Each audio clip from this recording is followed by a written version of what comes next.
are you all today? Good.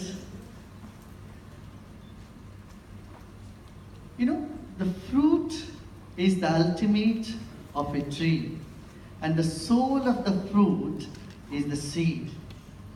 Right? In Bhagavad Gita, Lord Krishna says, I am the giver of the seed. Aham bija pradapitha. Because the seed is from where, though it is the ultimate, and that's where again is the generation. It creates as well as it culminates. So I think you are doing something very, very important. You know, in the philosophical angle, it is said our soul is our seed in our existence, in our body. And if there is no soul, there is no life.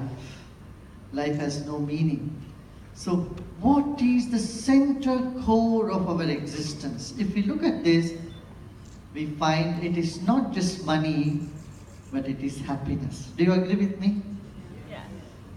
And I was so happy, so glad when United Nations and World Health Organizations recognized not just GDP, but GDH, gross domestic happiness, is something that need to be attended to.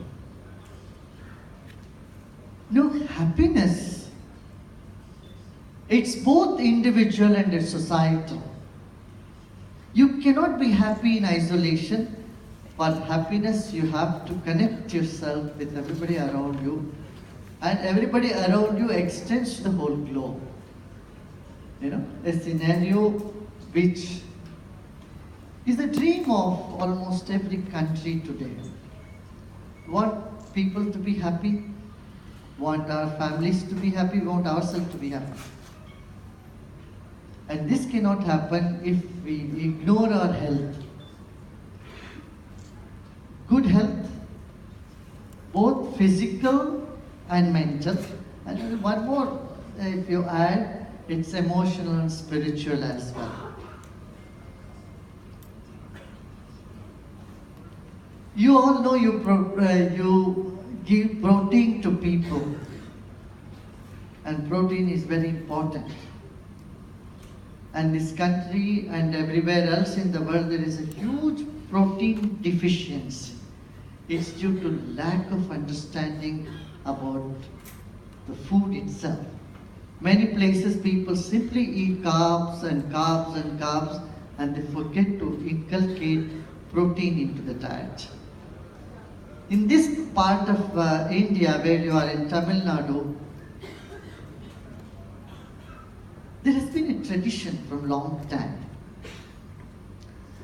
that even if you feed some rice to grow, you are not supposed to do it without a little lentils or pulses on top of it. So when you offer the rice to in the temples as offering, you have to put a little lentils on top of it. Otherwise it is not complete, it is not right. So a little bit of lentils, on top of it a little bit of oil or ghee, butter. Then the offering is complete. See, the ancient people knew what is the balanced diet, what it needs to really digest a certain type of food. So nuts are a very big part of this whole tradition. Pulses, nuts are part of every celebration. You can't have any celebration without some cashews, almonds, raisins, walnuts, some of those nuts.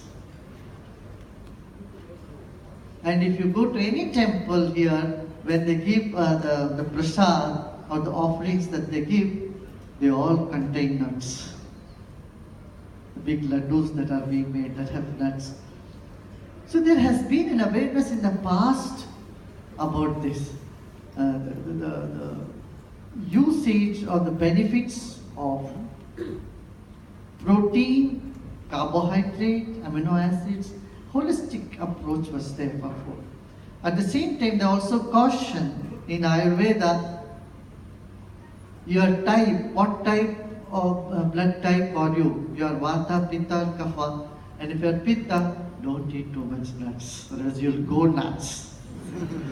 The people, you say you are going nuts, means either you love something too much or you are not in balance. So, here again, the people have always said that if you are Pitta type, in the morning if you eat nuts, you don't have to listen to that person rest of the day.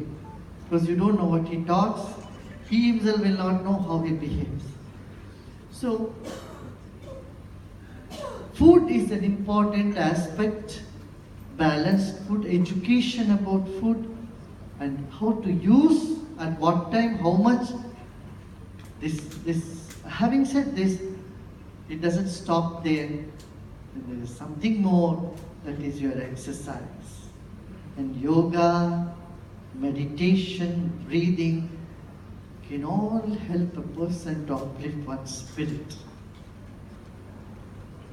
We need to see that the spirit of the people who are working in our setup is high.